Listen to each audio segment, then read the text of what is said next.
Assalamualaikum warahmatullahi wabarakatuh. Kawan-kawan, dalam kesempatan kali ini pengawas keren YouTube channel akan membahas bagaimana sih cara menentukan titik pengeboran. Di zaman yang sudah canggih serba teknologi seperti ini, ada beberapa cara yang memanfaatkan teknologi untuk menentukan titik di mana sumber air di dalam tanah itu ada. Yang pertama dengan menggunakan geolistrik. Nah, dengan menggunakan teknologi ini kita memberikan daya listrik di tanah, kemudian dilihat dari gelombang listrik tadi di mana kira-kira letak sumber air. Selanjutnya yang kedua dengan menggunakan geofisika. Jadi dengan menggunakan gelombang dan memanfaatkan tenaga dari gravitasi, akan diketahui dan diperkirakan di mana sumber air atau aliran air di dalam tanah. Nah, dari hasil geolistrik dan geofisika ini kemudian dilakukan pemetaan hidrogeologi. Jadi ada pemodelan dengan menggunakan teknologi 3 dimensi, akan diketahui lapisan tanah berapa meter dari permukaan tanah itu, lapisan tanah atas, kemudian bebatuan, dan sampai akhirnya diketahui sumber air di dalam tanah. Namun masyarakat juga masih mengenal cara konvensional untuk menentukan di mana sumber mata air di dalam tanah itu. Nah, cara konvensional ini masih banyak digunakan, yaitu dengan menggunakan pawang bor. Nah, dengan pengalamannya bertahun-tahun, mereka menggunakan alat yang dipercaya. Meskipun ini termasuk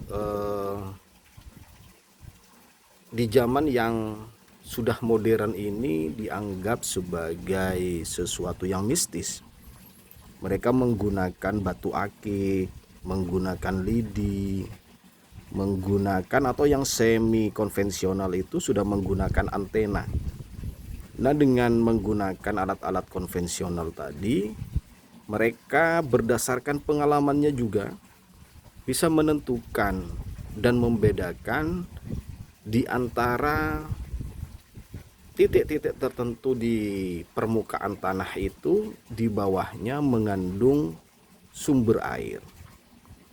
Dan cara ini dipercaya masih oleh sebagian besar masyarakat, terutama di pedesaan dan di tempat di mana video ini diambil, tetap menggabungkan antara penggunaan teknologi dan pengalaman tukang bor secara konvensional, sehingga bisa ditentukan titik di mana diperkirakan di bawahnya itu mengandung sumber air.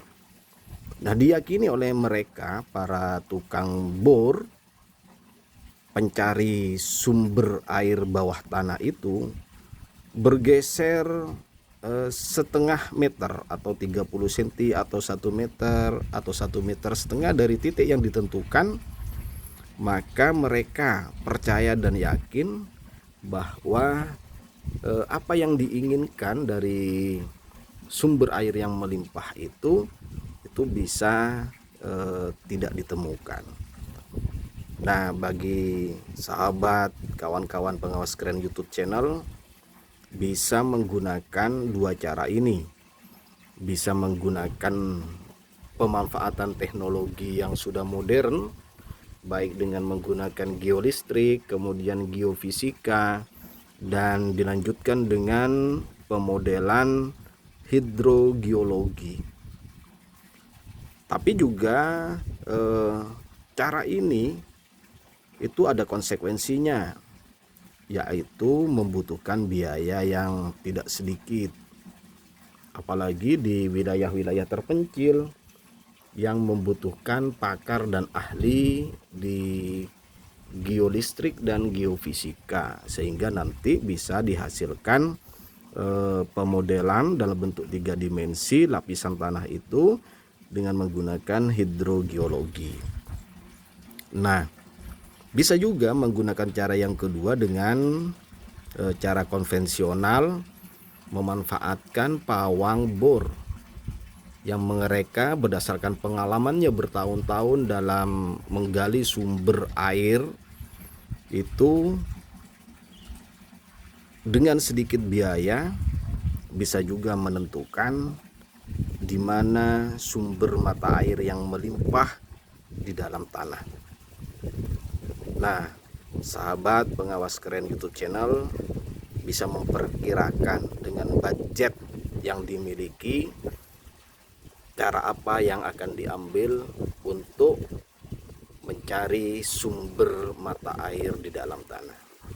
Mungkin itu kawan-kawan sahabat pengawas keren YouTube channel sebagai pertimbangan jika kawan-kawan ingin melakukan proses pengeboran sumber air bersih. Terima kasih. Assalamualaikum warahmatullahi wabarakatuh.